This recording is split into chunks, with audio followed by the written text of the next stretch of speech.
Let's podcast alongside Joe Giglio. I'm Joe Ovies inside Eford Studios in downtown Raleigh. Thanks to Empire Properties and thanks to Copiers Plus. Check them out online at copiers-plus.com. Print management, document management, get everything you need up to the cloud. Nobody's printing out any more brackets. That was all last week. Everybody's ripping up brackets, Joe. But still, it's March 25th, so W-2s, K-1s, W-9s. You got to print all these things out. You got to sign them. Stubs, pay stubs, what are they called? Coupons. Why are you doing this to me? Because these are real usages for businesses and for small business owners, and these are real reasons to contact copiers-plus.com. Drew will take care of you, man.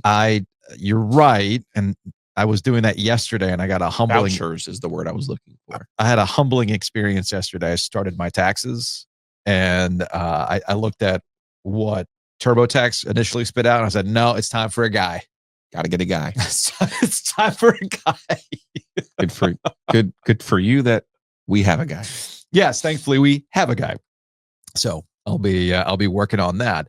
Much like I was working on what were the national takes on the NCAA tournament. You know how it is if you're a listener to this podcast. Typically on a Monday, we look at things from a very local perspective coming out of a big weekend of anything.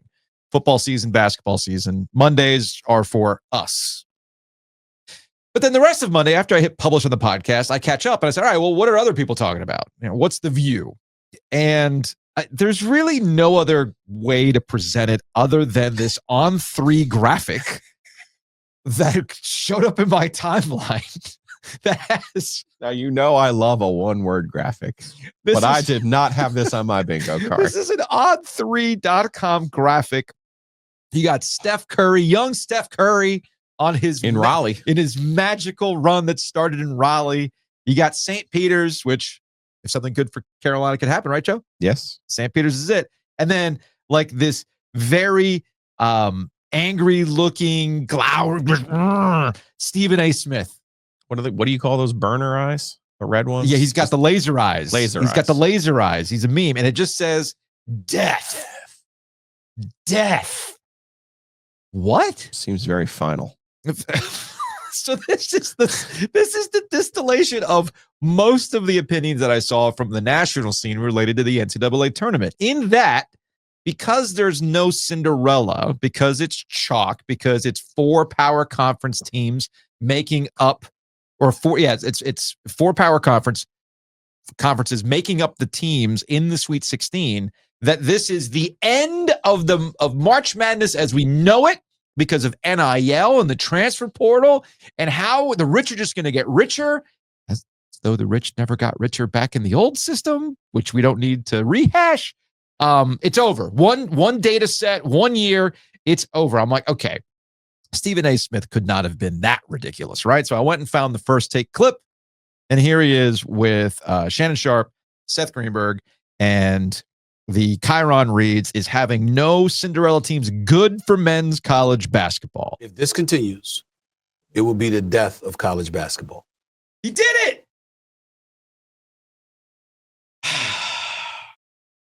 Okay, I'll engage. Let's keep going. Because college basketball, listen to what I'm saying, Coach. This has no effect on the allure of college basketball during the season. But March Madness, the madness of March, owns sports for that 4 to 5 week period beginning somewhere in March through the early part of April. Owns sports. NFL season is done. The draft is approaching but hasn't arrived yet. The NBA playoffs are approaching but hasn't arrived yet. Baseball season is just getting underway. Other than opening day, you ain't really thinking about it. March Madness, the NCAA tournament is where it's at. What I'm talking about when I allude to such a drastic, hyperbolic statement, albeit in some people's eyes, is I'm talking about the NCAA tournament.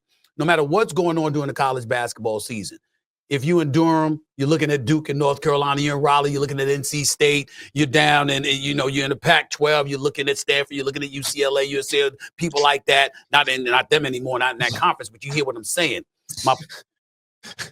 First of all, there's a great Stephen A. callback in there, but he put him in the other order. If you're in Durham, if you're in Raleigh, remember the time he gave us the Raleigh Durham? Yeah, was he saying the airport? I'm like, Stephen A should know better. Hey, so that's a great callback right there. That is a good I like callback. That is a good callback. So he could Pac-12. the Pac. Anyway, this clip goes for 2 minutes and 30 seconds. I don't think we need to hear the rest of it. I think we kind of understand what's going on here. Let's be realistic about this. I think the Stephen A clip and the graphic that says death really is where we are in how we talk about sports in 2025. And there's a long winding path to how we got here. But I want to say this about the NCAA tournament and whether or not it's been exciting, or you need Cinderellas and all this other stuff to make it exciting, to get people all wrapped up and whatnot. People are going to find something to complain about with the NCAA tournament every year from here on out. And it's been like that every year since, or before we got to this one. If it's not a chalky NCAA tournament, and we do get a bunch of Cinderellas, what's the usual conversation around that? Let's just go back to 2023. Yeah. Sweet 16, there was 3 teams in the Sweet 16, San Diego State, Florida Atlantic, and Princeton. Yeah. And this was clear evidence that college basketball was over, dead, because all of these teams that nobody wants to see any of these Cinderellas must mean that all of the power brands now suck. Yeah. And if the power brands suck, well, then college basketball's dead. Remember, the portal was the great equalizer. The portal allowed you to go other places, and all these mid-majors were going to find true success, and we're going to get more of this until we're not in 2025. Well, FAU has 2 starters in the Sweet 16 this year. I know. One for Arkansas, one for Michigan. Their coach is at Michigan. So we're going to find something to complain about all the time. Basketball knowers, the people who watch college basketball all year, will say, well, actually, no. This tournament's actually been pretty good with some interesting storylines. You've seen, hey, man, what more could you ask for? John Calipari and Rick Pitino? Also, let's be real about just how close we were to getting either more conferences in the case of St. John's if Rick Pitino doesn't bench his best players for the last 5 minutes of the game for reasons. Okay. Yeah, but that wasn't why they lost. Arkansas was just better than them at what St. John's does. All right, well, let me flip it even more. What if Maryland actually gets called on a travel? Right. You know what I'm saying? No, we needed a Colorado State. Which is a great buzzer beater. I mean, everybody was like, we need a buzzer beater. Well, okay, we got the buzzer beater, but now it's like, well, it was a buzzer beater for a power conference team. And even though Maryland, nobody's going to accuse Maryland of being a Cinderella, but they got a cool nickname. They're the Crab Five. Maryland, when Maryland's good, people get invested when Maryland's good. It's been a hot minute since Maryland's been good. Their coach is beefing with somebody in their own athletic department. It's kind of weird. It's a whole weird situation. So the point here is that everybody's going to find a reason to complain about the NCAA tournament, whether it's a team that was left out and should have been in over another team, like in the case of what happened last week in North Carolina, or the makeup of the Sweet 16 does not fit whatever neat box that we want for the NCAA tournament. I'll say this. I think the governor had this right. Josh Stein. 2008, we had 4 ones. We go over to the governor mansion last week, and he said, I want to put all 4 ones in the Final Four, but it's only happened once. Yeah. And it's just one of those years. And watching the Baylor Duke game. You just nailed it. It's just one of those years. We don't need to take what happened this year and act as though, well, this is how it's going to be forever. I mean, I remember doing radio shows about John Calipari at Kentucky with Drake and Worldwide West. And oh my goodness, he's broken the code. He's been running this show forever. What did John Calipari do from that point on? You know what I'm saying? So we take these data sets and we just, like, to your point though, this year, it's one of those years, man. It's also unusual in this sense, Joe. I'm watching Baylor and Duke with interest because Baylor has one of those lottery picks on their team in VJ Edgecombe. Derek Queen is another projected lottery pick from Maryland. Yeah. When you look at this bracket, you go, Duke's got 3 of them. I know. Okay. Yeah. If you want to really go back to 2008, that was a stacked Final Four with Derrick Rose and Russell Westbrook and Kevin Love and Ty Lawson and Tyler Hansborough. And, the list goes on and on and on from that year. Okay. And those were all clearly the best teams in college basketball this year. What I find interesting about this year is when you start looking at that projected lottery, there's 2 kids from Rutgers missing because Rutgers didn't make the tournament this year. But Rutgers has a pair of, conservatively speaking, top 10 picks on their team. Yeah. When you look at the rosters of the teams in the Sweet 16, well, look at that. Alabama has a Rutgers transfer. BYU has a Rutgers transfer.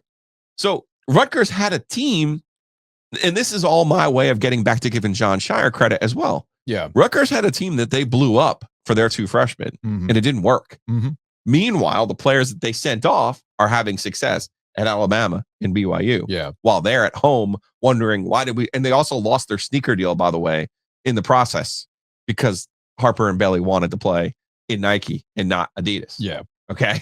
So I'm looking at the bracket and you go, well, where are the stars? Right.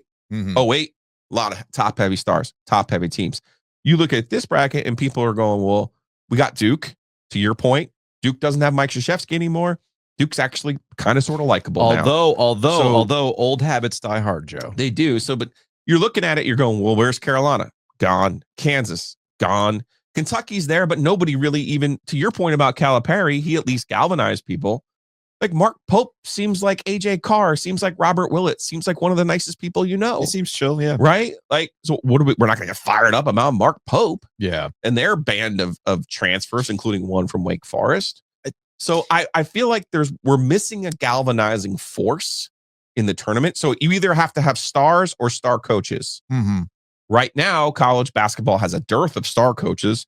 The one interesting game that people will universally say would be the St. John's Arkansas game. 2 star coaches head to head with a shared history. Well, the Florida UConn game was interesting too. Florida and that's where I think Florida UConn was a hell of a game. It just wasn't the result, the chaotic result that people wanted. Again, it gets back to what's the box you want the NCAA tournament to fit in. And this is also what happens with casuals. And on the flip side of that, I can sit here and just kind of roll my eyes at some of the casual nature of how people talk about college basketball. And I'll get to a larger point about that in a second. But on the flip side of that, I don't like the people who are gatekeeping March Madness, right? They're like, well, actually, and I think it's a misreading of where we are when we talk about stuff. I mean, we started this conversation with the jokey graphic that just says death on it. But for heaven's sake, I mean, we just had an election that was very effective where I saw road signs that said Kamala crime, Trump safe. Like I said, like, dude, really? Are we just like doing word association here? But you know what? It was pretty damn effective. So who am I to say anything, right? So this is all to say, as much as I can roll my eyes at Stephen A. Smith, well, here we are again with Stephen A. Smith dictating the conversation by just going, it's the death of March Madness. You have to say ridiculous shit in a wrestling style promo shoot speech to get people to notice you in 2025, right? If we get Sparty in Final Four and Izzo is there in San Antonio, what do we, you know what I mean? Oh, it's going to be Mr. March. It's going to be a Tom Izzo career retrospective. It's going to be all that stuff. I told you we're either going to get Pitino, Izzo, or Rick Barnes. We got to get one old coach there, right? But I do think the more interesting conversation is around Duke, and this gets back to the casuals, right? You told me this clip. This was on Breakfast Ball with Craig Carton, and John Fant is there. He's part of Fox. And I mean, what year is this? It's 2025, and Craig Carton's acting like it's 1995. About Baylor coming up next against Duke. He wasn't wrong because there was a free throw discrepancy going into halftime. The Dukie said 19. This is what we deal with, John. Hold on. Oh, come on, Craig. You could have had 6 officials. Hang on. They could all be wearing Baylor colors, Craig, and Baylor wasn't winning that game. Baylor wasn't winning that game. You could have had 9 officials. You could have put 6 people on the Take floor. your glasses off on him, John. They could have had 7 or 8 players. They were beating Duke yesterday. They might have. You could have put me in Dookie colors with Cooper Flag. Baylor wasn't winning the John, game. explain this to me. 19 free throw attempts for Duke, 2 for Baylor. Oh, stop it. And Duke never fouls? I'll explain it to you, Craig. When one team has a talent advantage, it frustrates the other team. And that causes the other team, who's at a talent deficiency, to try to do things to slow the other team down, particularly when that team goes to the basket. And when that team goes to the basket, they get fouled. The other team then, while being behind and in a talent deficiency, starts jacking up 3-pointers. Yeah. Or Duke has a 7-2 rim protector who doesn't need to foul because he's not at a talent deficiency. Yeah. Like last week, I was begging for people to talk about the NCAA tournament and college basketball. And now I'm just sitting here like thinking to myself, Giglio, let these people give you the audience. let them give you this Well, gift Okay. of an audience, because the number of comments that we've gotten, you go back and look on the Instagrams. Oh, these guys are like talking about like basketball. Oh, like this is like interesting. Oh, same thing during college football season. Like, oh, wow, hockey's coming up.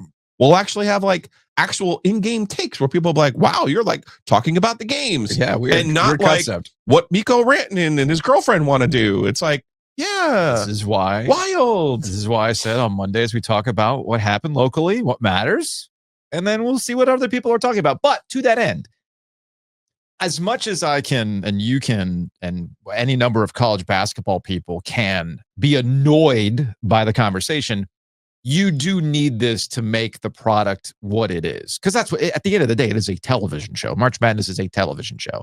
And you need casuals. You mentioned hockey. Well, guess what? We're about to enter casual hockey fan season as the basketball season wraps up. It's funny. I'm having like a Colin Cowherd moment here. So I went to Charlotte yesterday and went to go see Deftones at Spectrum Center. And my son, who's about to turn 17, this was kind of like a joint birthday gift for me and him. And he is a typical 16-year-old, about to be 17-year-old that I remember being back in the day, where you were really into something and you would get annoyed when the casuals would show up. Now, mind you, I come from an era as a weird Gen X, Oregon Trail generation. Joe is firmly entrenched in Gen X, where selling out is bad. I was going to say, it sounds very Gen X of young Cal. It is. It is. He is my child. Selling out is bad. To call somebody a sellout was the worst thing you ever could have said. Yep. Which is why a lot of people in our business have a hard time with like the Pat McAfees of the world or the Stephen A. Smiths, because they've sold out. For lack of a better term, they've sold out. But that's just what it is now. Everybody sells out. It's not selling out anymore. Now it's securing the bag. The only way to It probably always was, right? It always was that. It's just how it's termed now. You used to be called gassing somebody up. Now people say glaze, and I wish people would stop saying glaze. But the point is, you're just glazing all over UNC. Just don't, please don't. Unless we're going to Krispy Kreme. So the point that I was... Or the oyster base. Is that what it looks like? Oyster catchers. Did I find it? Oh, that's what it looks like? Anyway, shout out to the people who recognized it. I explained to him, hey, man, we're in a sold-out Spectrum Center. That's not easy, man. For a band that's been out for 30 effing years on a major label, 30 years, Deftones sold out Spectrum Center. And there was a very young audience. And I said, and he was kind of getting annoyed at the people who were sitting next to us because they were there with they were the main character. You go to most shows now, people are just filming themselves. They're not even filming the band anymore. They're filming themselves reacting to what song they're going to play next. And my son got a little annoyed at it because he is my child. But I said, dude, you like Deftones? It's like, yeah, they're great. I mean, you happy you're here? We bought the hoodie, all that kind of stuff. They're not here still doing shows like this without casuals. Yeah. You need casuals. So I always get a little wary when we start to gatekeep some of this stuff, because without the casuals, we can't keep talking about it the way we do. Without the casuals, we can't find new audience. We can't do audience capture without casuals who might stumble across a reel or a TikTok or stumble upon us on YouTube. So I'm not bringing this up in a way to dismiss the casuals when we talk about college basketball or hockey or whatever it might be. It's just that understand that these conversations are so base and I don't see them getting any better. And at some point, I am curious, at what point do people just go, hey man, I'm a little oversaturated with this. I don't need Stephen A's take on March Madness and to name check a bunch of cities that he might know. You know what I'm saying? Yeah. I am curious at what point we'll go over that and there will be a curiosity to go find more involved conversation. Speaking of the Deftones, I'm going to have to contact our friends at Whitaker and Hamer. Unless you know a guy. I pulled a Giglio yesterday on my way back. At from 12:30? Yeah, the show, it was a tight 90 minutes. It was all killer, no filler Deftones yesterday, man. Like they just straight 90 minutes of heat. It's a great show. And Caleb still had school today. He actually had the ACTs today. Great planning on my part. So we drove back. So I got on the road at 10:45. And I didn't get back home until like 1:15. But anyway, I was going 85 and a 70 around Salisbury. I got pulled over at like 12:30 in the morning or whatever it was, Okay. or like 12 o'clock at night or whatever it was. So I'm gonna have to contact our friends at Whitaker and Hammer Good call. because I have to show up in Salisbury on May 9th Ooh. or send a lawyer. Is that where I got my ticket, or mine was? It was no. We were on our way to we were Greensboro. on our way to Greensboro. So Okay. we were more like in that. We were more like in the Mebane. That was the area. hot zone. That was Mebane hot was zone. freaking hot zone. So if you got issues like that, by all means, contact our friends at Whitaker and Hammer. A couple other college basketball things before we move on to housekeeping that I wanted to hit. Housekeeping. We mentioned the portal. If you thought the college basketball discourse coming out of the Sweet 16 or going into the Sweet 16 was annoying, just wait till we hit portal time, as we've hit a record number of players who have entered the portal. Here's John Calipari. And boy, do I have a take for you after I hear this. And that's maybe when is it open, the portal? When? This Monday? Don't look at me. Welcome to my world. So Monday, we're really preparing for a game, and we're having individual meetings about, are you coming back? Or what do you, if they put their name in the portal, they probably don't have an option to come back. But, it's, you care about the kids. At the end of the year, it's all about them. Whatever they choose. You want to go pro, want to come back, you want to go somewhere else. It's their choice. And I've always been that way, but it's getting harder to be that way. John's starting to look like one of my uncles. He looks good. He's looking more Italian these days. Cal, Get him out of that Lexington. It was that jacket, which, by the way, was an incredible tribute to Rick Pitino and Porcini's. Yes. I'm assuming that was the tablecloth that they use at Porcini's. I love Pitino, or I'm sorry, I love Calipari in that because all Italian guys look alike. Yes. I love Calipari in that clip because he's playing dumb. He's clearly, it's Monday? Monday? Of course he knows it's Monday. I don't know. He's losing a little. But no, this was a question because remember Pitino earlier this season said, "I'm not recruiting freshmen anymore." Right. And Calipari was asked, like, "How will you handle?" Because Boogie Flam had played well in this game, so he was like, "Yes, freshmen are still important to me. I'm not going to make a whole team out of freshmen." And he misremembered his 2015 Kentucky team did not make the national championship, but he said, we had 7 freshmen and we started 5 freshmen in the national championship game. It's like, no, actually, no. But to his point, he was trying to say, yes, the Duke formula. I'm still going to recruit 2 or 3 of the best freshmen in the country. Yes. Then I will augment that roster with transfer portal people. Whereas Patino's straight out saying, I'm not recruiting freshmen ever again. I'm chronically online. I'm not gonna act like I'm not. Yeah. And I find internet culture fascinating and whatnot.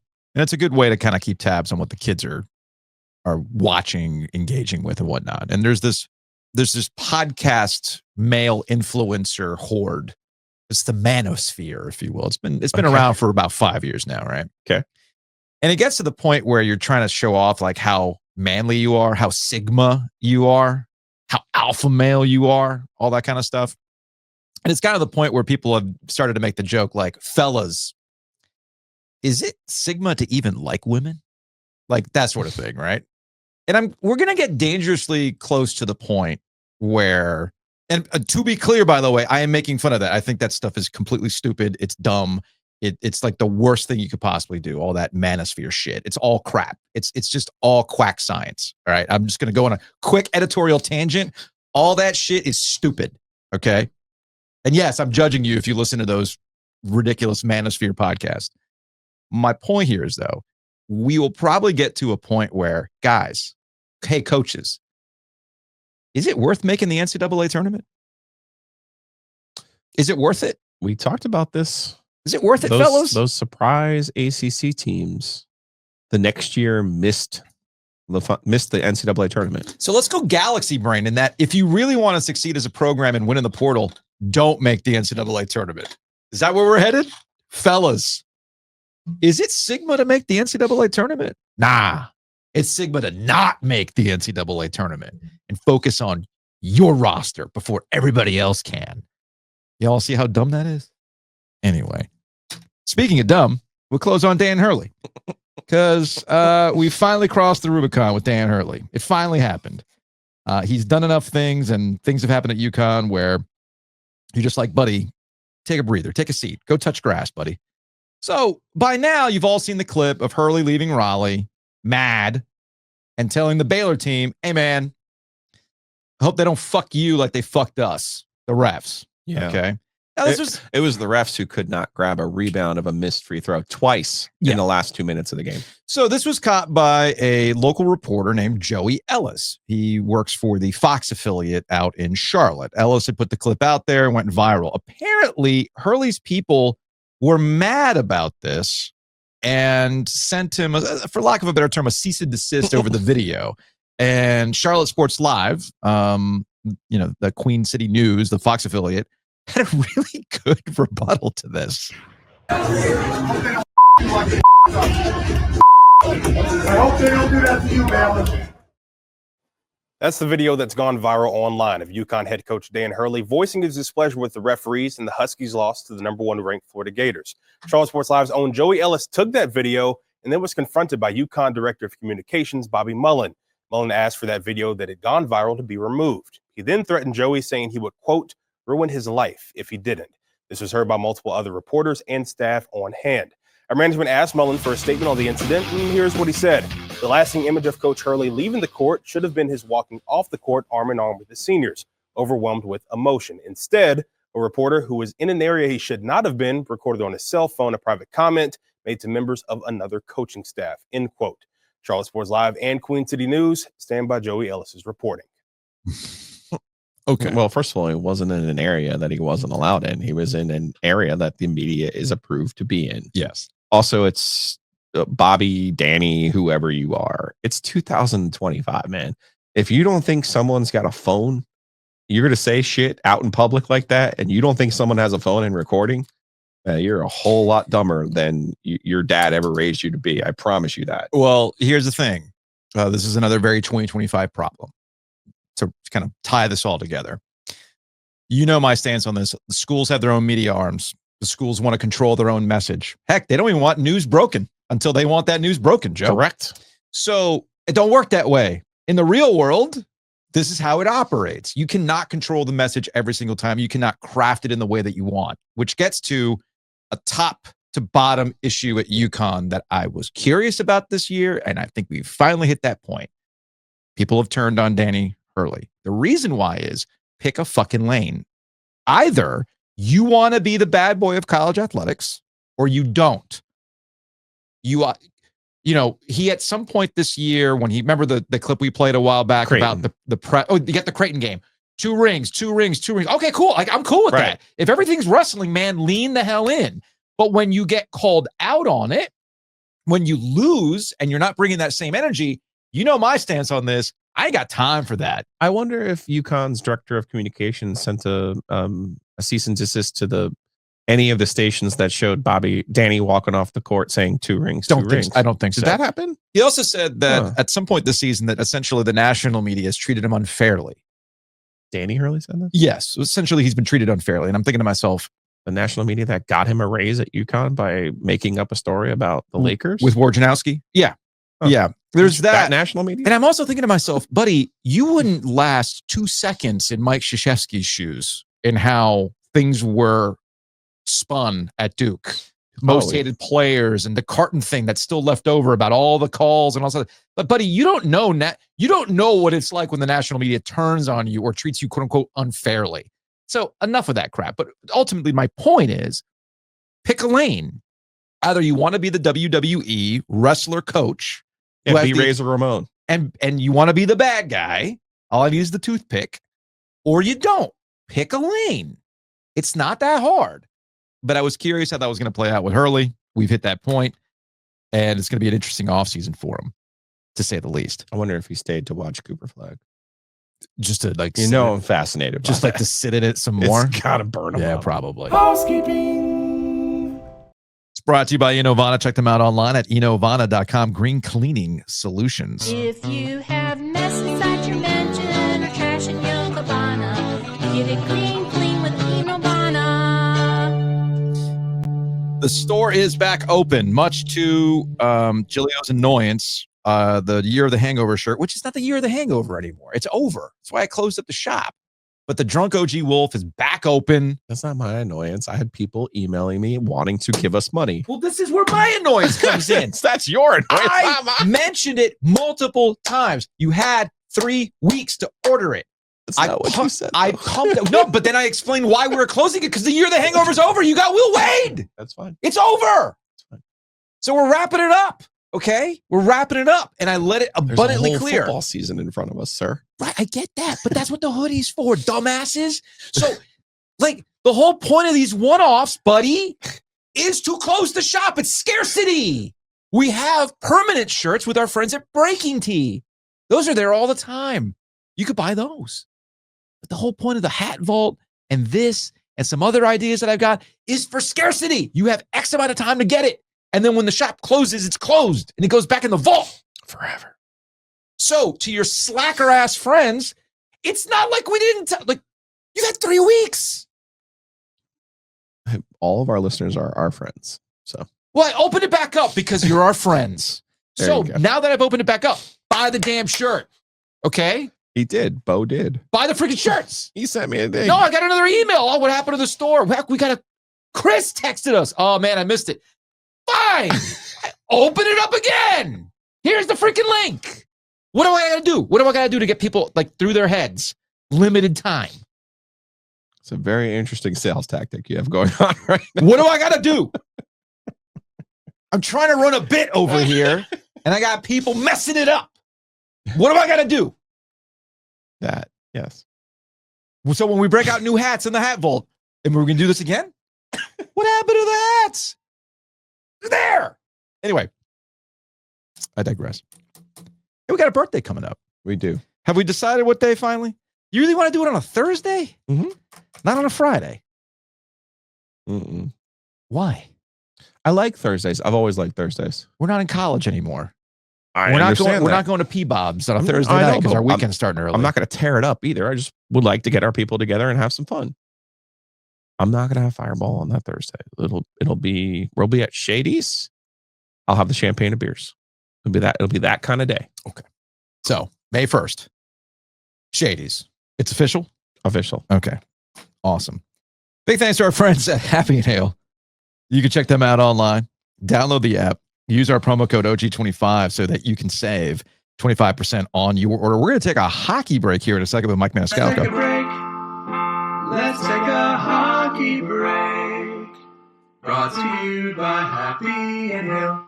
Again, download the app, use the promo code, take a screen grab of it, and you'll be entered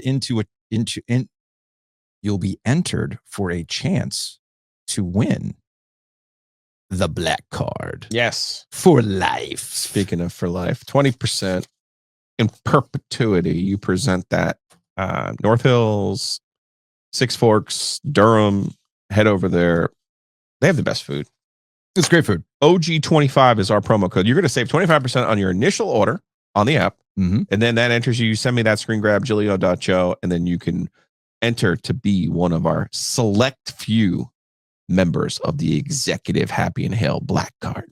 Also, big thanks to our friends at O2 Fitness. This is like the healthy segment here. Yeah, I like that. You get, just like sometimes it's healthy to get a little bit of a rant out. It's also healthy to go get a sweat as well. So go visit our friends at O2 Fitness. They are more than a gym. O2 Fitness, so much more than a gym. So you got Renew Physiotherapy, Loop Nutrition. They got a partnership with Happy and Hale to help you make the right decisions when it comes to eating. And they have a new partnership with Thrive, local. It's online, but it's local. LiveThrive.co. Telehealth, I think we all understand the wonders and the ease of telehealth. But now you can do it with somebody locally that partners with O2 Fitness. So you get that ecosystem going on and you're making the right decisions because you get to a certain age and guess what? The weight loss is not as easy as it used to be. Maybe you're feeling a little sluggish because you're up there in age. Testosterone starts to drop naturally over time. They've got oral testosterone treatments and weight loss options. And speaking of working out, you can go to Rhoback.com right now and just load up on all that workout gear. Rhoback.com, use that promo code OG20 to save 20% off your order. You could be fresh to death like Giglio in his azalea collection here which this is my Ireland collection. But what's funny is I guess the way the white balance works on this quarter zip is that some people think it's like throwback Dolphins quarter zip, but no, it is green. Yes. It is green. It is not teal. Yes. So go to roback.com, use that promo code OG20. Now, why do you eat healthy? Why do you work out? Why do you get clothes to work out in? Sounds like a Hank Williams Jr. song. Why do you do all these things? They all tell me, Hank, why do you drink? Well, because at some point you want to treat yourself. Why do you roll smoke? You go to Two Roosters. Why must I live out the songs that you wrote? So go to tworoosters.com. This housekeeping has it all. Yelling, singing, and ice cream. Go to tworoosters.com. They got rotating flavors every month. They're always fantastic. Jared's always pulling off some amazing stuff. And who knows? You might see a Two Roosters sticker on a boombox one day. Whoa. I don't know. We'll see what happens. That would be next level. That would be. And I hope Aura's there today. And somewhere Hayes is going to be hating on it. Hating ass Hayes. Hating ass Hayes. All right.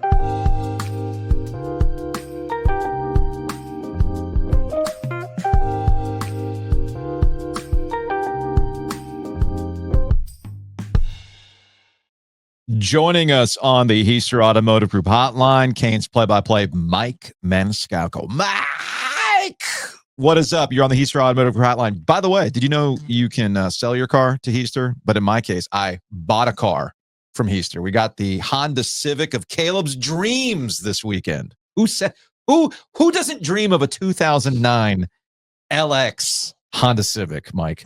Let me put it to you this way. If you're a 16-year-old, 17-year-old, and your parents are going to buy you a car, that is the dream. It doesn't matter what it is, but a Honda, a reliable automobile that will get you from place to place. You know what else is reliable? A Rod Brindamore Carolina Hurricanes team when everybody buries them.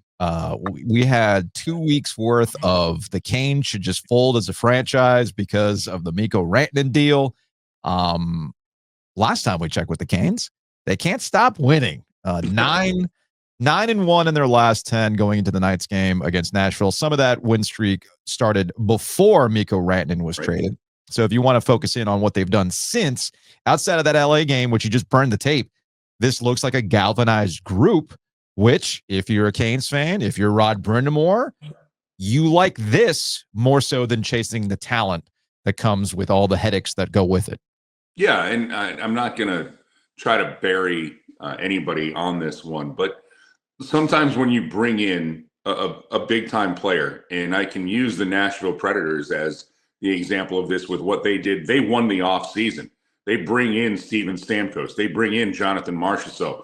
They get Brady Shea from the Carolina Hurricanes. And everybody's looking at all of these moves, and it didn't fit. It just, and sometimes that happens, and it could be because players are used to a certain style or the style that you want to play doesn't really fit your game. And now what do you try to do? You have a whole bunch of guys trying to make one guy feel comfortable or one guy trying to change what he's done his whole career, and that takes him out of what's made him effective.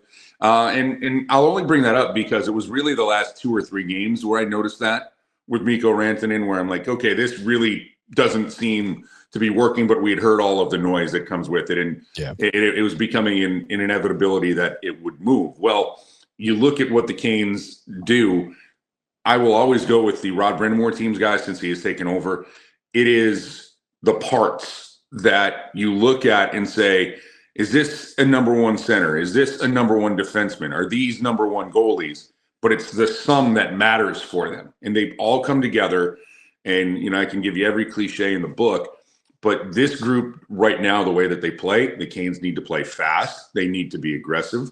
As hockey coach Joe Ovies will tell us, he's got the No, Mike, I'm going to tell you the same thing I told the kids. I am not a freaking coach. I am your manager. So you want to know where we're going to dinner? I can tell you where we're going to dinner. You want to know what next travel schedule with our next tournament is? I can tell you that. But absolutely under no circumstances am I telling you hockey things. But in that instance, then you're not going to have a debate on where we're going to dinner. We've already planned this out, is what we're doing. Yes. In Rod Brindamore's case, there's not a debate about how this team needs to play to be successful. Yeah. And if you take a look for all of the wins, it's They get in on the forecheck. They get big saves when they needed it. The goaltending, when you take a look for this recent stretch, has been great. And yeah, throw out the Kings game, and I could give you every excuse in the book. They won't do it.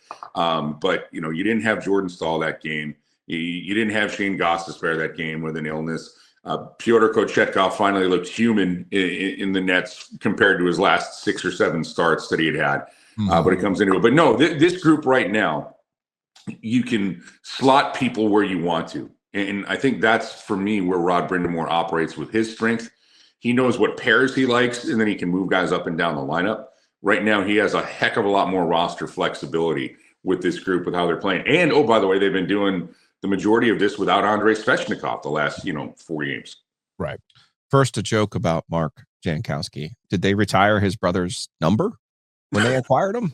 Like, that guy's balling. 7 games, 6 goals. I'm like, what in the what? Sometimes in hockey, there is a guy who gets added, and for whatever reason, this happens. It's nobody was sitting there going, "Oh man, what a great addition." Mark Jankowski is the piece that the Canes were really missing. But he takes a look at who he gets to play with. He and Eric Robinson just click. I mean, this is the thing for me, that when you look at lines and things, they play in a straight line. It's a real simple game. There's nothing sexy to it. But, for me, I said this one, and you guys can make fun of this all you want. They are the steak. They are not the sizzle. They are this is just what we do and how we do it. And when you can put Tyson Jost, who wants to stay in an NHL lineup, and he's playing hungry to do that, they've turned into a really good group. But I can't explain this, man. I wish I could. The guy's got, I think he now has 8 shots on goal and 6 goals, which that alone is unbelievable. Now the question is, when is he going to catch, in my mind, Alex Ovechkin? That's what we really need to start asking. When is this going to happen? But this is he's on a great run of cards. Just stay at the table till it ends. There's no reason to question this. There is no the one thing for me would be if it was a one-trick pony, guys, and it was the goals were all the same way. Yeah. He's like 7 goals, and there's 7 different kind of goals, which that's the amazing thing for me. He's shown that he's got a good shot. He goes to the front of the net. He's had a deflection. He's had a greasy goal. So here's a cheap plug when I get to talk to him for the now 17th year with a couple of years off due to COVID. Joe Ovies and Joe Giglio, as you know, Canes Corner, that you used to promote for a certain place that you could hear it, but it's also on YouTube from what I've been told. Yeah. I'll get to talk to him tomorrow and really find out why he just waited to become a Carolina Hurricane to become the most dominant offensive force in the NHL. Yeah, I don't know who runs the Predators, but their GM's going to come to this game and be like, this motherfucker had 4 goals in 41 games. And we had him 2 other years and he never did jack shit. Right. And now he's got 7 goals. I mean, 5s, man. You see him in the locker room, good looking kid, former 1st round pick, 6'4". I mean, the tools you look at, just looking at him, right? The old off the bus test. You look at him and okay. Mm-hmm. But obviously there's more to it than that. And Mike, I know I'm going to sell Roslovich a little bit short here because he had a little bit more production before he got here, but does remind me of a Roslovich where, you had production previous, like in a previous life, 17 and 14, and Roslovich with the 22 goals with Columbus. And you're going, okay, to your point, if you put him in this lineup, in this system, maybe he looks a whole lot better than what he was doing with these other teams. And you kind of get lost in the shuffle. That's the other side of Rod, right? That's the 4 line. Yep. That's the Rod's real problem is he plays too many guys. They're not going to have a 100-point scorer because of Rod. And it's like, no, they don't have a 100-point scorer because they suck on the power play. Okay. Like, I don't know how many times we have to go over this, but soliloquy over, Mike. No, well, first off, the first half of that was really astute. Thank you. It is because you say Jack Roslovic, then there's also Eric Robinson, who is having a career year. Yeah. And he's closing in on, when you say, well, he's got 30 points for the first time in his career, and that's not a big number, right? It's not eye-popping. But when you say the guy who gets off the bus and passes the eye test, Eric Robinson is one of those guys. Yeah. And now he's been given a regular slot and a chance to move up in the lineup. Jack Roslovic, if you would have told me he would have had 21 goals the whole season, I run to whatever bank and take it and cash it in, and he's going to have a chance to, to put more there. But again, it comes down to the fit and the style. And the one guy, when you look at players who come in and make a big difference in what they want to do, the one guy I look at this year was Shane Gostisbehere, because he was here for a little bit, left for the money, and I'll never blame players for leaving for money. When you get your opportunity, you go, you do what you have to do. We all do that in the world. I want to stop here and I'd play the game for free. Folks, if there's a business out there that wants to double your salary, you're going to go do it, or at least you need to take it into consideration. That's why we got podcasting. But Gostisbehere came back and is putting up those, the same numbers, the big numbers again. And I wish he didn't have that injury in the middle of the year, because he was really trending he could have had a massive season point wise. But those are the fits that this team identifies, or guys identify and say, I like playing in this system because this suits my game. And people can roll their eyes, but it does suit the games for guys like Robinson and Jankowski and Roslovic, people who have maybe been not given up on, but now they've been undervalued because they didn't produce in other places, because they've either been slotted too high in roles or not given a big enough role. And that, again, becomes the strength of the Canes. See, you're a professional, Mike. You lead me to my ultimate question for the Carolina Hurricanes, because we're entering casual season here. Basketball's wrapping up. You got the NFL draft and things like that. And when people pry themselves, but hey, man, I know, it's super important. And when people pry themselves away from what Aaron Rodgers is doing today, and takes a look up and go, hey, what's going on with the Carolina Hurricanes? As long as he doesn't sign with the Vikings, Aaron Rodgers can do whatever the hell he wants. Sit in his dark cave for 30 days. I was going to say, he is not following the Brett Favre path completely. The Vikings have made it known. So you give me more of one for one here, because we've been around the Canes long enough to know that they've got years in which, yeah, man, this is it. Like, go out and do it. 06 was that. Go out and do it. That's what you were built for, and they did it, right? Yep. Last year was hey, man, you're built for this. You make this move, you get Jake Gensel, go out and do it. They came up short. But then there's the other side of Carolina Hurricanes playoff success. There's the, hey, man, this team came out of nowhere. House money, right? You got 09 as a good example of this, where they got to the Eastern Conference Finals, eventually get swept by the Penguins. Then, of course, you got the bunch of jerks return to the playoffs for the first time in over a decade. And I can't help but shake the Mikko Rantanen aftermath and how this team is playing now. It has shifted me over to a Canes team that, yeah, man, you'll make the playoffs, but nobody's really expecting much out of you. But now with this galvanizing moment, I am now starting to get, is this a 2019 repeat? Is this a 2009 type thing where they're not going into the playoffs with Stanley Cup expectations, but they might surprise you? I think that would be, and when you use the word casual, that would be, I think, fitting for the way that people view the team right now. Like, the casual hockey fans are like, oh, well, they lost this guy who's this huge playoff performer who was supposed to be the difference maker for them. Nice story. They're going back to the playoffs for 7 straight years. Good enough. That's where the story ends. Sure. The vibe for this team, though, it never changed. And I think I've said this almost every time that I've been on with you guys. This group is never going to be judged on what they do in the regular season. They are going to be judged on what they do in the postseason. And that was from opening night against Tampa to before the Mikko trade, to the after the Mikko trade, to the after the Mikko trade. I mean, we can run all this down. The vibe in that room is we're good enough to beat anybody in this league. And when you take a look at the Eastern Conference standings, they're in second place. Yeah. And that's going to matter in the playoffs, having a game 7 at home. That's what you want to do. The other side of it is, give me the eye test. Show me some stuff. Well, on that win streak, that 8-game win streak, they beat Winnipeg and Tampa back to back. Yeah. And, for me, those are big wins for a group trying to say, all right, what's our identity to the league? What are we going to do when we get in these situations? So to your point, I don't think that this is the sneaky, they're going to go on a run. Mm-hmm. I think this group believed, because remember, Rantanen wasn't here at the start. You did have, Marty Natchez and Jack Drury, but this was a group that believed, hey, we're good enough to go.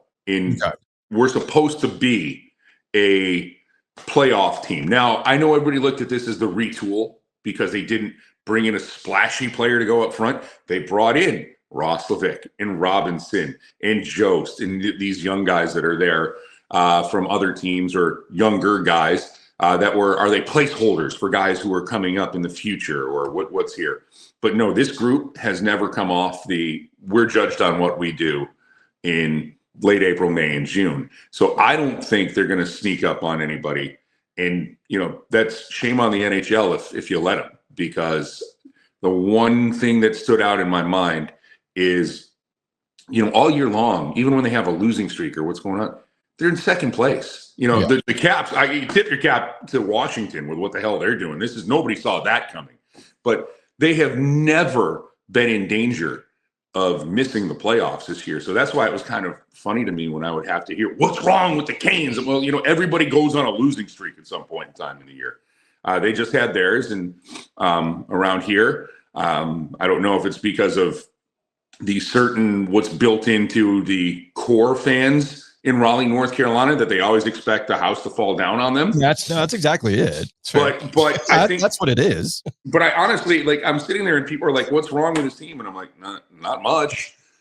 They could use a few things. Now, do I think that they're the best team in the Eastern Conference? If you go top to bottom and on paper, no. But that's not how it works. Yeah, that's not how it works. But I'm taking a look at the Florida.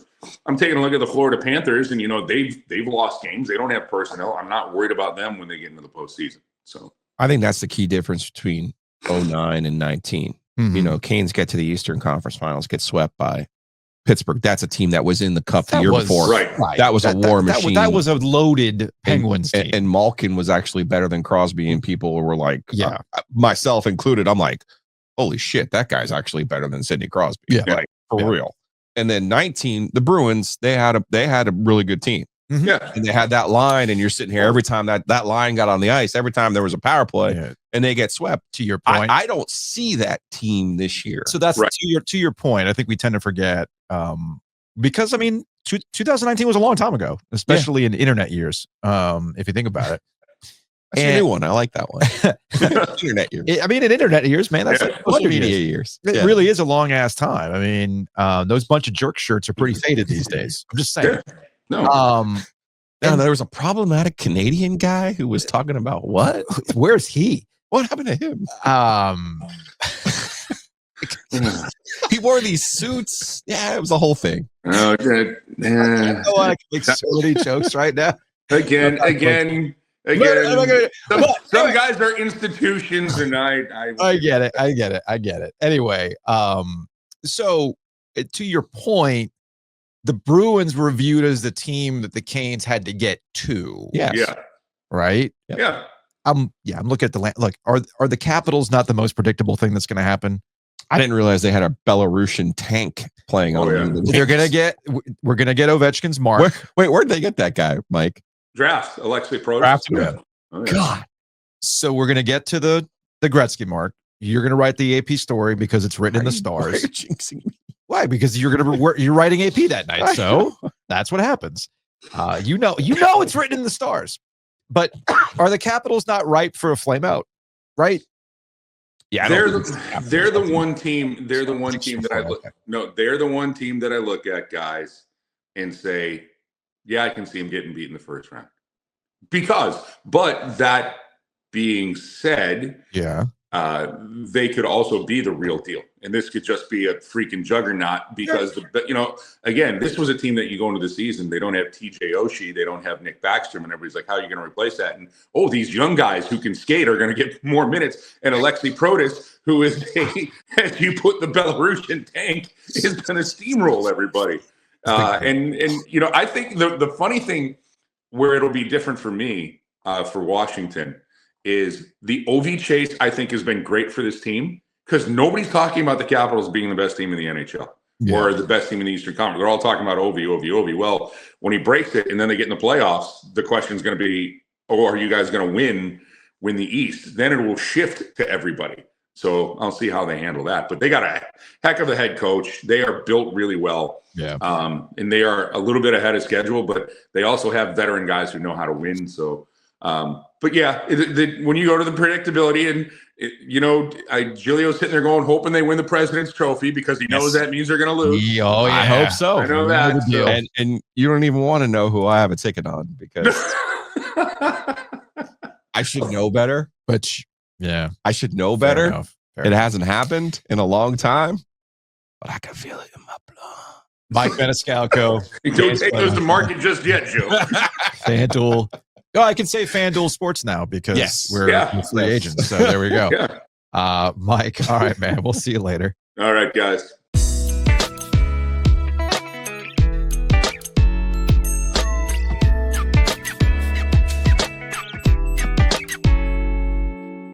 Big thanks to our friends Hometown Realty. Check them out online at myhtr.com. You can buy and sell with confidence. The whole point of having a local realty company is to maximize the value of your home. Understanding what this market's all about. Cash offers, you might hear some ads about that, and you're just leaving money on the table in this market. So don't leave money on the table. Maximize your most valuable asset with Hometown Realty if you're selling. And of course, if you're looking for those builder incentives, a lot of new construction going up, Hometown Realty can help you out. So again, that's myhtr.com. Let's say you bought a house. It's got some things that need to be worked on, or you're trying to sell that house. The inspection report comes back saying, hey, man, you got to fix some of these plumbing issues. Moisture barrier might actually help with the value of your home, all that kind of stuff. Well, this is why you got to contact our friends at 1-800-PLUMBER and air, 1-800-PLUMBER.com, or you can call them directly at 1-800-PLUMBER. With their HVAC specialist, their plumbing specialist, they're going to get you what you need. With emergency services, 24/7 support, upfront pricing. You can't go wrong with our friends at 1-800-PLUMBER.com. And you got that house, right? You want to enjoy it this spring and summer. Well, right now is the time to start thinking about those mosquito treatments because it's about prime mosquito breeding time. A lot of rain. We had rain yesterday. Water's going to be standing. It's going to start warming up. That's when the mosquitoes start, unless you do all the things you need to do to make sure that stuff's kept in check. Sometimes it's simple as keeping your grass cut low, right? I did that this weekend. But it also means getting mosquito treatments from our friends at bugsbite.com, Mosquito Authority and Pest Authority. So let's see. Bought a house. You got your plumbing stuff, your HVAC stuff figured out. You can enjoy your patio. Ooh. What's next? Oh, that's right. You got to save money on your home insurance and your auto insurance. Matt Davis, State Farm. Check them out. InsureGarner.com or call them directly at 919-779-8277. I mean, I feel like that's a quadruple play right there. That's an EGOT waiting to happen. It's a full day. That's a full day. I feel like there's a corporate champion Also, quadruple in there for somebody. Been falling down on the job when it comes to Matt. Okay. Because he's got hockey tickets. He would never do that to you. He would not. He's always there for you. That's the definition of insurance. Do we have more? We have more tickets to give away? He does. Okay. Here's the deal. Go get a quote. Yeah. From Matt Davis, State Farm over in Garner. Give me proof of that quote. Email it to me, giglio.joe@gmail.com. Because nope. But you still do that anyway. I'll take care of you. I will take care of you. You want to buy a Drunk OG shirt for them? I will buy them a Drunk OG shirt, yes. Pocket one, too. Ooh, the $83 one. Marked down. Originally $83. By the way, it's a deal because Deftones was selling $45 comfort color shirts. I was going to say, buddy, they don't sell hats cheap anymore. They don't sell shirts cheap But we anymore. do. We do. We do. So go click the link because I opened it back up. But yeah, we'll I'm mad about this. And I had a guy ask me for a hat. God forbid. I won't. See, I didn't bring that one back. I just said, nope. Scarcity. Did I not say once it goes back into the vault, it's not coming out? You did say that, yes. I didn't. Okay. Didn't attempt. Okay. I didn't know attempt. What? I'm going to move on. You know what they actually wanted was the, can you still buy the flag? Yeah, that's all at Breaking Tea. No, the flag hat. The flag hat? And the flag hat was That No. was the Founders Club. That was a Founders Club hat, which Okay. again, people didn't look at their email. Check your email, people. Per my email. Per my email. Dude. Full circle. Between our listeners and being a hockey team manager, I've never wanted to scream per my email more. Anyway, go check out InsureGarner.com. Call Matt Davis, 919-779-8277.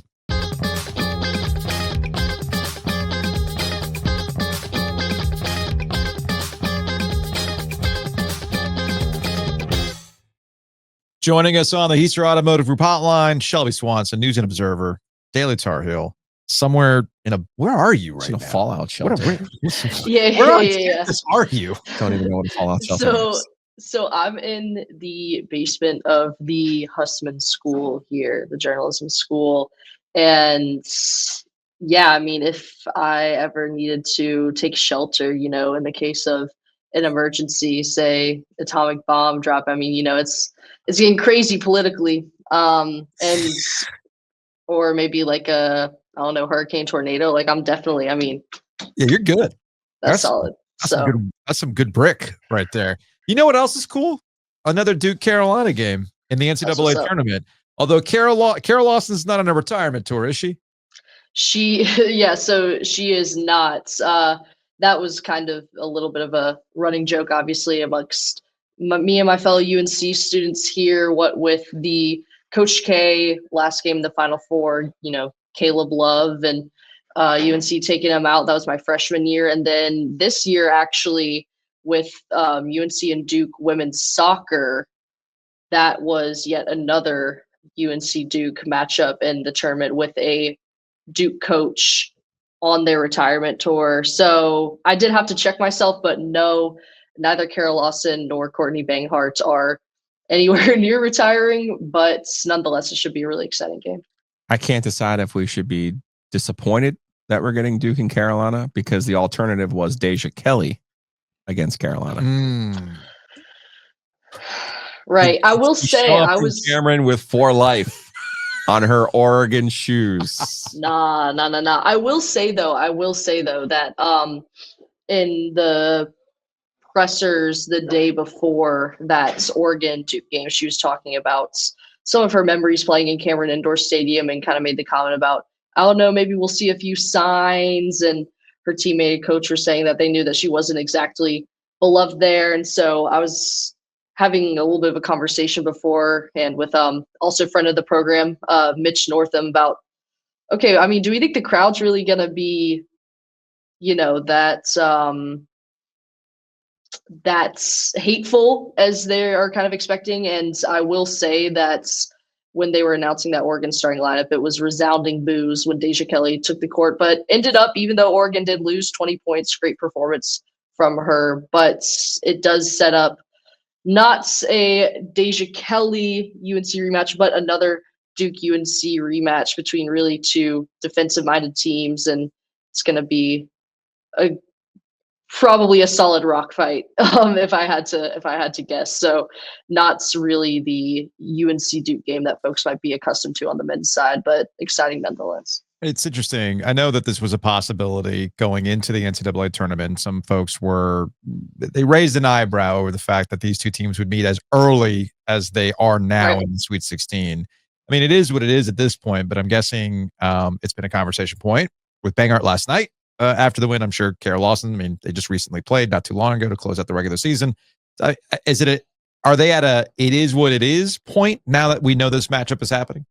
Right. So Carol Lawson didn't talk about it, at least that I remember, just because it was still a theoretical. I mean, when they won that game to advance to the Sweet 16, beating Oregon, it was still, okay, they might play West Virginia, they might play UNC. And West Virginia, I think, was slightly favored by some metrics. I know that her hoop stats, which is essentially the women's basketball equivalent of KenPom, actually had West Virginia as a higher rated team.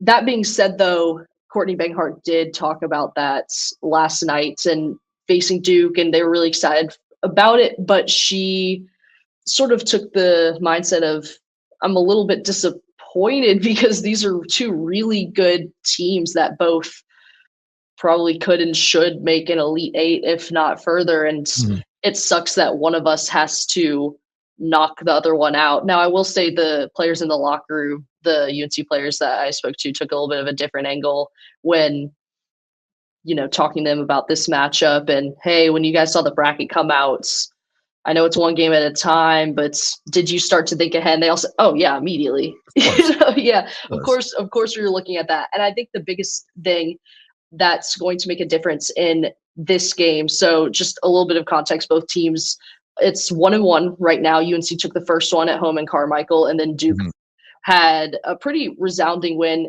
at Cameron Indoor Stadium. That game, though, UNC played without Alyssa Usby and Renaya Kelly, essentially two of their top 3 scoring options. Alyssa Usby is your kind of do-it-all small forward that really determines the motor of that team. Renaya Kelly is your point guard and has really been lighting it up in ACC play, the sophomore guard. So, you trade one Kelly for another Kelly. But anyways, those pieces will be back when they play again against Duke. And I know I was having a conversation with one of their starters, India Navarro, who said that, yeah, last time we felt like there were some pieces missing, and we're really confident going into this matchup. Another thing to kind of keep our eyes on is the availability of Toby Fournier. So she's the ACC Rookie of the Year, a really, really standout freshman forward for Duke that comes off the bench but is their leading scorer and provides a ton of just rim protection. I mean, she's just a pest on defense, super athletic. She can actually dunk. I haven't seen it, in game, but sometimes she pulls out in warmups. She was not available in that game against Oregon, and it was kind of a bit of a shock. My understanding, ESPN broadcast reported it as an illness. Kara Lawson said that she just wasn't feeling well before the game. The doctors didn't clear. I asked her to clarify if it was an illness. She said she would not clarify. That's which again, like why? But anyways, that's my assumption, is that because she wasn't on the bench. I think they're isolating her from the team. So hopefully she will be back, because she is a really dynamic, really exciting player. And, you want both rosters complete and healthy for a matchup like this. This is going to be Joe Educates the Youths. I have a job for you. Okay. Before your time, there was a guy named Larry Gallo who was the associate athletic director at UNC, who was in charge I'm aware. And Larry worked there forever. Larry was a true soldier for UNC. My friend Elliot Avent was convinced that Larry Gallo had it out for him when it came to the NCAA tournament. Like he'll go to his grave cursing Larry Gallo. Okay, Shelby, here's my job for you. I'm ready. You got to figure out who's on the NCAA Women's Selection Committee that hates Courtney Banghart. Because if my math's right, Courtney could see South Carolina for the 3rd time in 4 years. Yeah. That ain't a coincidence. Somebody doesn't like you. Yeah. Somebody does not like you. That they're like, hey, we could put you somewhere else, and like UConn. Hey, we'll put you out there with USC. No. Which pre the Juju Watkins injury. Yeah. That crushed me. That's what I'm saying. Like, I talked about that with Mitch, but it's like somebody's got it out for Courtney here. We got to get to the bottom of this. I thought if something good can happen to Carolina, it will, Joe. No, we now have an axiom for this. A new axiom we will drop with Mitch. A corollary in women's basketball. Yes, indeed. So there you go. Joe Giglio is not the News and Observer anymore, but he is still doing assignments for you. Yes, Shelby. I appreciate it. And you know what? I'll do a little digging. Maybe we can kind of get into the FOIAs here and see what we can find. Hey, just straight up ask her. She'll tell you. Who are your ops? And make sure, Shelby, you CC Jordan Hudson on those emails, okay? Wrong coach. Oh, my bad. I'm getting my coaches and CCing on emails wrong. All right, Shelby. We'll talk to you later.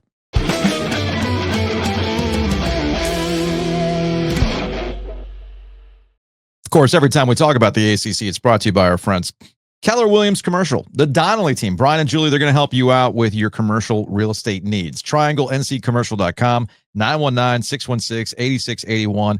They might have a warehouse space to keep all of the unsold hat inventory. Maybe that's where the vault is. You ever thought about that? Makes The you whole think. point of the vault, though, is to order it so we don't have unsold inventory. That's a very valid point. But let's say Yeah. we did.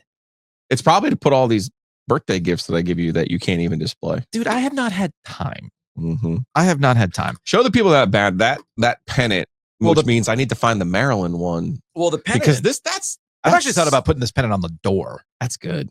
I like this. I didn't even notice that it said accomplished greatness on it. I want to put it on the door. I thought it just said ACC No. tournament. No, oh no. my gosh. I want to put this on the door. It's just like it's like the rug pulls the room together. I was just excited that it had Stanford, SMU, and Cal on it, sir. No, it says that was my excitement. It says accomplished greatness on it. So in 2030, I get one that doesn't have Clemson and Speaking of which, State, we were talking Carolina. about hats. All jokes aside, now that I'm done with that bit, when I posted the picture of the hats at the merch table for the ACC tournament for the true sickos out there that wanted to buy an NC State hat, at the ACC tournament in which they were not participating in. So many people pointed out, like, hold up, $40 for a Zephyr hat. I'm like, y'all got opinions on hat manufacturers. This was very instructive. I told you. It's very instructive, which means we're selling good hats at good prices. Yeah, those are good hats. Anyway, trianglenccommercial.com, 919-616-8681.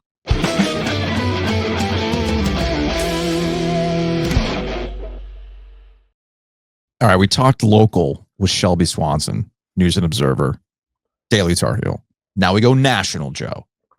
Mitch Northam, WUNC Women's Basketball Podcast here on our YouTube channel and podcast network. And of course, SB Nation.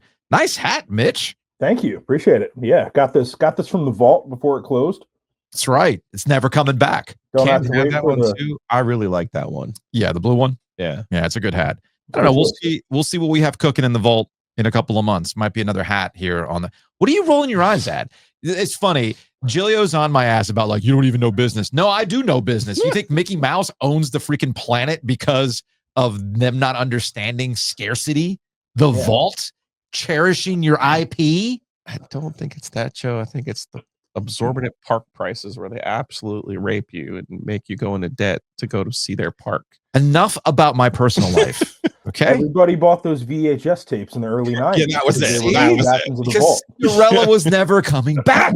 And now they still sit on my grandmother's shelves. Exactly. They're worth something. Next to the Beanie Babies. I was actually going to start this, Mitch, with, so much of women's basketball had been raised last year with Caitlin Clark and Angel Reese, and we had some storylines. South Carolina. I was actually going to start with this, like, we've been deprived of now Juju Watkins with a very real knee injury, tears her ACL. If you're unfamiliar or even just a casual like me, I was looking forward to Juju Watkins introducing herself to the country the way Caitlin Clark did 2 years ago. However, let's bring this back to a Giglio axiom. Bracket luck is real, because I didn't realize who the two was with USC, or who stands to benefit the most from this injury to Juju Watkins. UConn. Of course it's UConn. Of course. Oh, you're the 3 seed, but you're going to play in Bridgeport against NC State? Oh, I wonder if Nina King set this injury up too. Wait, is this like a new, instead of like, if something good can happen for North Carolina? I was just going to say that. It's like a new axiom. Does Beard need to update the graphic that it said if something good can happen to UConn women's basketball, it will? In women's basketball, it very much is that. If something good can happen to UConn, it will. Put it on the board. Put it on the board. Put it on the board. Yeah, that is very much a thing. Yeah, it's a real bummer. I was, we were still wrapping up at Carolina at Carmichael last night when I was scrolling through Twitter and I saw the injury and I was just like, shit, that sucks. Yeah. And everybody kind of huddled around my laptop to watch the replay, and it was confirmed overnight that it's a torn ACL. Even USC says she's done for the year.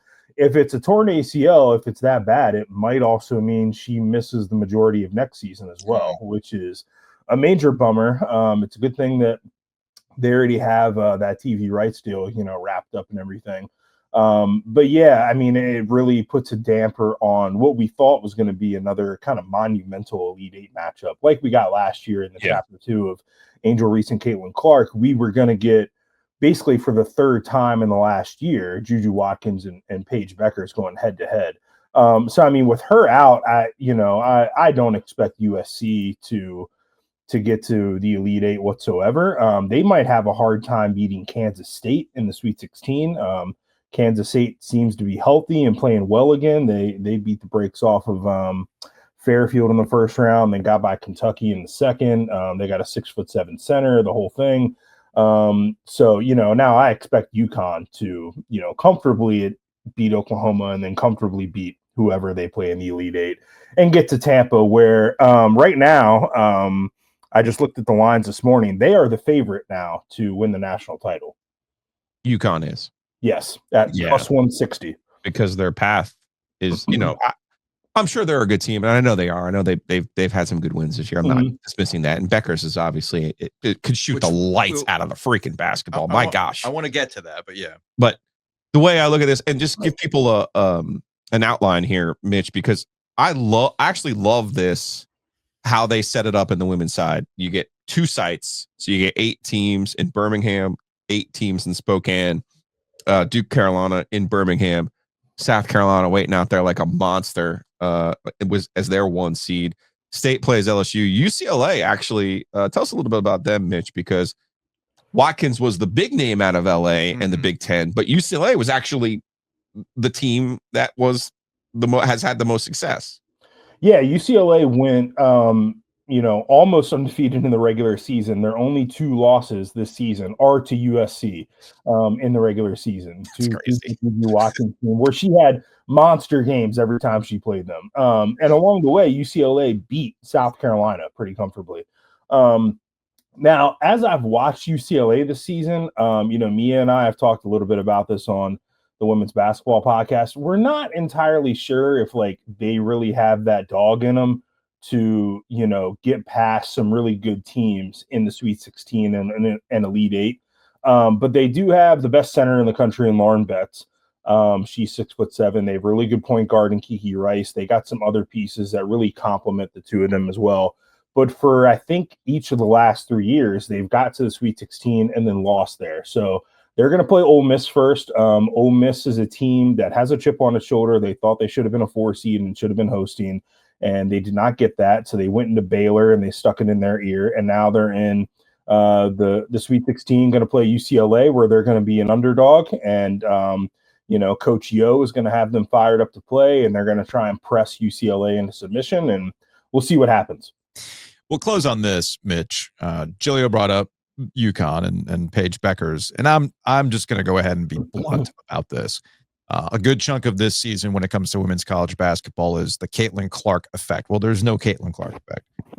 But there's another white ball player who can get freaking buckets, and she did it again, and I'm really at a loss as to why Paige is not a bigger deal given the check marks that she completes for what would create a media darling. So I'm missing something. Why is Paige Beckers not elevated given her where she plays and how she plays? Yeah, I think it's a couple things. What's interesting about Paige is she's been around as long as Caitlin has. She's just at school an extra year because she had that injury in between. She was the National Player of the Year as a freshman when Caitlin Clark was a freshman too, by the way. Had that injury. And I think during that season she had that injury. That's when, Caitlin goes on that Final Four run. UConn, loses the Elite Eight. And then Caitlin has that moment with Angel Reese.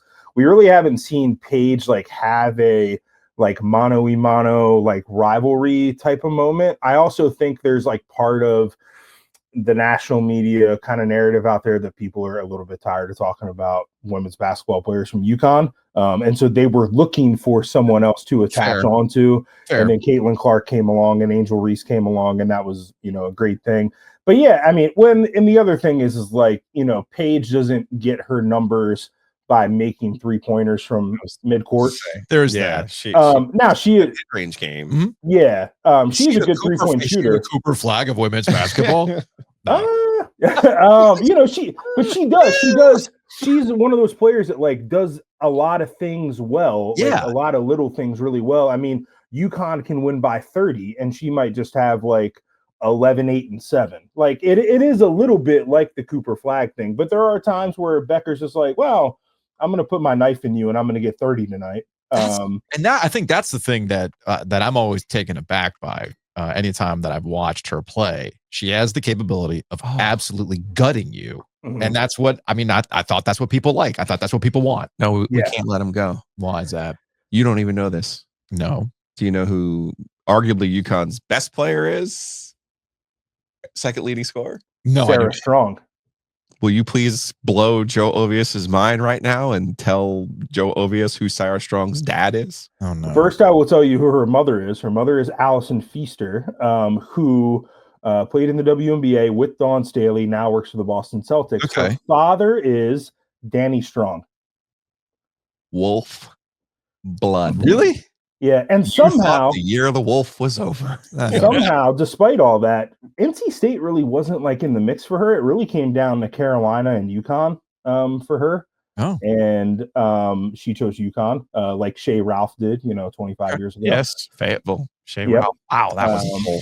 Yeah, if Westmore wasn't, getting to ACC championships, 5 out of the last 6 years or whatever it is, I'm sure people would be very mad about this. But West seems to be fine. Sarah played locally too. The mom has a Harvard connect, right? Like she's like a Yes, professor there.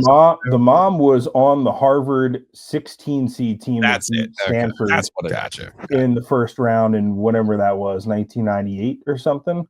But yeah, Sarah played locally. She played in Sanford, I think, down in Chatham County. So yeah, Sarah Strong is she's the real deal. I've heard people like compare her to kind of like a mini version of the Joker, Jokic in the NBA, where she's like a post who can kind of do everything. Like she is not only the best rebounder on the team, but she's also the best passer and has the best vision and can shoot the three. And like, can kind of do it all. Everybody was after her.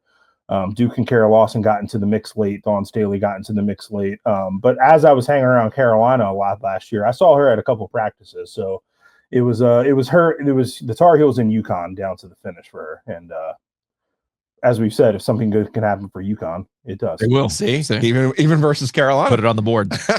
Yeah, I was just priming the pump for Joe on the Wolf blood, which I think Danny Strong, maybe before your time. He was my senior year. It was before my time. JUCO transfer, was an unbelievable shooter. Yeah, that was before my time. For Herb's first team. I'm just priming the pump, Mitch, because the Boozer twins are also Wolf blood. I can't wait to blow some people's minds next year with that. So, the Boozer twins have Wolf blood connections. Yo, yeah, mom. Oh, okay. Mom.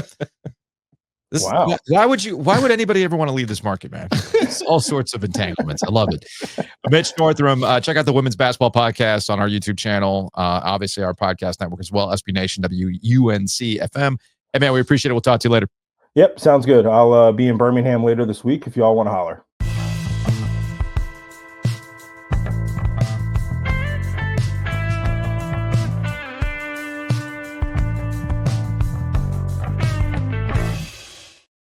Big thanks to Miller Lending. Check them out online, millerlending.com/theog. Go there, start the process on refinancing your home, and you're going to get a gift basket from the Raleigh Wine Shop. Yeah, maybe you're self-employed like I am and you needed a second K1 in order to refinance. Well, let's reach out to Austin. Let's give them some information and let's see what they spit back out to us, because I think it's going to be a better number than the credit card rate that I currently have. So, yeah, 919-447-3377 or millerlending.com/theog. It's interesting.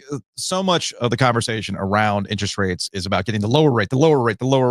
But it goes beyond just that. Sometimes you have debt consolidation you're considering. You mentioned the credit cards. Well, that rate you're going to get with Miller Lending is a hell of a lot less than the credit card rate.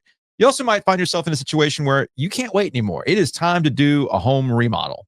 You've been looking at an addition. The bathrooms needed to be redone for 20 years. It's finally time to make it happen. Let's use the equity in your home. Refinance with Miller Lending. Don't pay closing costs. So when the rates do go down in however many 6 months to a year, you can refinance again, and it's nothing to you. Speaking of which, if someone replaces doors, my sliding glass door needs to be replaced. I know a guy. If someone does that and would like to cut a deal with us, I'm all ears. Yeah, I'm down with that. Because I'm going to refinance part of that refi is going to be pay off the credit cards and replace that door. The door needs to replace. It's 20 years. Fair enough. You know what I mean? But it's the whole frame. It's the whole thing. And yeah. So hit me up. Giglio.show, gmail.com. So go to millerlending.com/VOG, NMLS 250-2146. Of course, we cannot do what we do without our guy Adam at Breeze Through. Check them out across the triangle. I know that the NCAA tournament just got done. You probably just loaded up on Zinnies and Celsius while you're there. But guess what? We're about just to lost their wings. It's okay, and we're about to enter playoff time, which means you're going to be spending some time at that Lenovo Center. We got to do a Breeze Through one last time. One last time. Oh yeah, we've talked about that. We will absolutely do that during the playoffs. Take a drink with and me. You can bring, they got a beer fridge in there. Game 1 playoffs. Yeah. Game 83. Yeah, game 83. Let's go. And bring all the hot dogs because that beer fridge can keep cool before we go out and tailgate. But that and go to the butcher's market. Could also just combine all of our extravaganzas, and we could because they have parking. You just want to do the tailgate there? Maybe. That's entirely possible. I'm just saying. Bring out the hot dogs and grill them up in a parking lot. Bring them out. Bring them out. Who says around no? the gas station? Around the gas station. Let's go out with a bang. Yeah. I think I saw a movie like that once. Thebutchersmarkets.com. Get all your hot dogs and various other grilling needs there. And of course, our friends at Home Field. Check them out, homefieldapparel.com. They got nothing but fire right now, man. It was cool going to the ACC tournament and seeing people wearing the bomber jackets of their various schools. But this hoops box that they've got with Duke and Carolina, it's really great stuff. So go to homefieldapparel.com. Use that promo code OG24 to save 15% off your order. I got the message. The hawk is en route. It never dies. You gonna keep fapping? Sir. So it'll be soon. Hopefully tomorrow's episode. No. Very excited. Looking forward to it. So go to homefieldapparel.com. Use that promo code OG24 to save 15% off your order.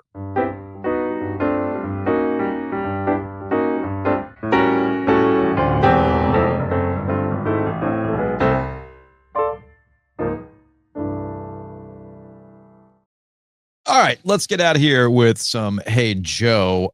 Sometimes I worry about the people who get into our comment section on things like Instagram and whatnot. So like I had posted the Tar Heel for life thing. Yeah. There's before the shot, after the shot stat that you had. And I set it up, and this is me, like I'll own this, where I set it up like as if a Carolina fan is like super hype about Caleb Love seeing Duke. Like, hey man, we really need you to be a Tar Heel for life, man. Stick it to Duke. Yeah. And it was interesting to see folks who are Duke people who think that we're Duke haters. Like my personal favorite, Loyo 2. Is this supposed to be an unbiased NC sports channel or a UNC Glaze factory? Ooh. Appreciate the logical guy, though. You were the logical guy because of your up and down. Wait, why can't I get these comments to come up? Somebody had a good comment about James. And then Cameron Robertson. This account is always so good until UNC comes up, and you can just always tell they're UNC homers. Think about that, Joe. I know. Will you pull the thing up? Because it doesn't work for me. Pull what up? The one from James's video where it's like, I don't agree with anything these people ever say, but this is the first time you've had a guest where I agree with 1,000%. Hold on a second. Let me see if I can find it. No, Duke, not the Will Duke Wade depth one. is a difference. Yeah, Duke depth is a difference. Yeah, here it is. That's the one. Well, why aren't the comments showing? Hold on a second. Let me refresh here. Yeah, why? There we go. Look at that glorious hair. That's from no. That's it. I don't know who this little kid is. From Eric. Don't know who this little kid is, who that little kid is, but this is the first guest you've had that I agree 1,000,000% with. I just love that James has that. He's got that broccoli boy thing going on, man. All the kids with the big poofy hair stuff. Mm-hmm. It is such a generational thing. He took a shower on Sunday. He was very proud of himself. Okay, well that's good. Sophomore in college, living the life. To the YouTube comment section, Jeannie, you have to put that on a shirt. You can find it. Yeah, with the oyster. Yeah, hey, look, not everybody can. Not everybody can. If you recognized it, good on you. From the old fan, as a professional video editor, I can comfortably tell you if you're consistently good at audio engineering and designing, you can make absolute freaking bank. As I pointed out in the comment back, I said, yes, on that side of the business, you can absolutely make some money. The point that I was making is you don't want to be on this side. What we do. Yeah. You don't want that. No. And then another one. Wade recruited 3 top 10 classes while at LSU and was fired for violations in the process. Y'all. Right. Under the old rules. Under the old rules. That's how it works now. 919-444-2211. Call the OG Sports phone and curse or don't. Sometimes you can recognize the oyster. Other times you're a little premature on the trigger. I mean, it happens to the best of us. What were you trying to say? That I didn't realize this until I saw it. The last class from 21 that Will Wade signed at LSU. Yeah. The top player in that class was Efton Reed. Oh, that's 5-star center. That's funny. OG Sports Phone. It's brought to you by Nature's Relief. Check them out online. naturesreliefhempstore.com. RELEAF hempstore.com. This is from, let's see if we go here. What do we got here? This is from a 252. This is Taz. I called in earlier before I listened to Monday's episode, and now I have one thing to say. Caleb Love, Tar Heel, for life. Unfortunately, Duke rolls from this one. Okay, bye. 940s tip on Thursday? Testing your boys' skills here. Oh, I mean, you don't have to work on Thursday, Joe. I'll be here. 940. I'll be here. That's a true after dark. It really You know will what? be We've been lucky on those, so it's fine. We can get into the Malort if you want. In No, honor we of are not getting into the Malort. If John Shire gets over on Caleb Love into the Elite Eight for the Chicago boy, I just spit up thinking of it. For White Mike And himself, I've never had it. For White Mike himself, a little Malort. Think we can get Coach K to come through? No. Offer him some Malort? No. No? Okay, maybe not. Maybe not. God, Thursday is going to be long, hilarious. All right, so a 919. Hey there, G. Just wanted to get your thoughts on something surrounding this Will Wade hire for NC State. You guys had mentioned, a couple of times that, for Duke Oregon, this was, his moment to shine, right? This was his opportunity to make that home run hire. And I certainly think Will Wade qualifies for that. So that kind of leads me to my question. Where do you think this hire ranks in terms of NC State coaching hires for the major sports, right? A guy that's sort of been universally praised as a winner. Got Charles Barkley on TV calling out what a great hire this is. Definitely seems to check all those boxes. And, I'm just looking back, and it feels like it has been a minute since NC State has made a hire like this. A coaching search that didn't end on, begging Sidney Lowe to come back or hiring an ESPN broadcaster, right? I mean, like a universally accepted winner that was in demand that other schools would have hired.